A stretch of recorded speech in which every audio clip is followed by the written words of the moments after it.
মিসকিনকে একটু ভালোবাসো, এতিম আর মিসকিনকে অসহায়কে ভালোবাসো। আমি আল্লাহ বলছি, আমি আল্লাহ শুনিয়ে দিচ্ছি, এর বদলা দুনিয়াতে পাবে, আখেরাতে পাবে। এতিমকে যে কোলের কাছে বসাবে, আল্লাহর নবী বলেন আমি তাকে আমার কোলের কাছে বসাবো। এতিমকে যে ভালোবেসে দুমুঠো খাওয়াবে, আমি তাকে নিজে হাতে জান্নাতের খানা খাওয়াবো। আয় কুরানির লোকেরা বলেন, নবীর হাতে জান্নাতের খানা খাওয়ার ইচ্ছা আছে?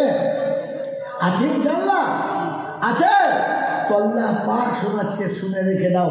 সন্তান যখন মারা গেছে, ওই সন্তানের দুটো ছোট ছোট বাচ্চা, ও দুটো এতিম কিনা?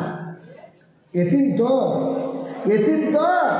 তো বলেন ওই এতিম বাচ্চা দুটোকে কোলে নামিয়ে তুমি তাড়িয়ে দিলে কি করে?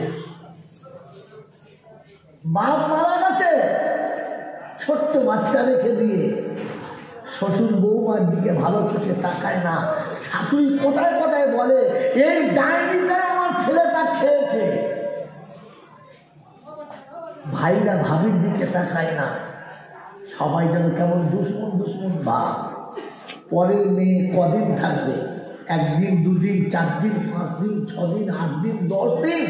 যখন দেখছি কেউ ভালো করে মেশে না, ভালো করে কথা বলে না, খেতে ডাকে না, কাছে নিতে চায় না, কাঁদতে কাঁদতে কাঁদতে কাঁদতে বিতৃষ্ট হয়ে গেছে। আর সকালে ঘুম থেকে উঠে দুধের বাচ্চার হাত ধরে বার হয়ে চলে যাবে, বাচ্চাকে সাজিয়ে দিয়েছে আর বলছে যা তোর দাদুর কাছে যা, যে বিদায় নিয়ে বলে আয়গা যে দাদা আমি চলে যাচ্ছি, আর কোনো দিন আসবো না, তোর দাদিমার কাছে বিদায় নিয়ে। ছোট্ট দুধের বাচ্চা কিচ্ছু জানে না, বাপ পড়ে গেছে ওইটুকু জানে, বাপের আসল ভালোবাসার কদর এখনো বোঝে না। দাদুর কাছে, চাচার কাছে, সবার কাছে ঘোরে। সকালে ঘুম থেকে উঠে মা সাজিয়ে দিয়েছে আর টুক টুক টুক টুক টুক টুক করে গিয়ে শোনাচ্ছে, ও দাদু, দাদু গো। বলে কি? বলে আমরা চলে যাচ্ছি। এখনো যাস না?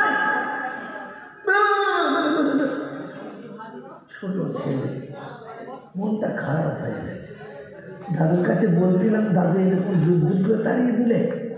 তো আস্তে করে গিয়ে ডাকছি দাদিমাকে, দাদিমা, ও দাদিমা। বলে কি? বলে দাদুকে বলতে গেলাম চলে যাচ্ছি, দাদু তাড়িয়ে দিয়েছে।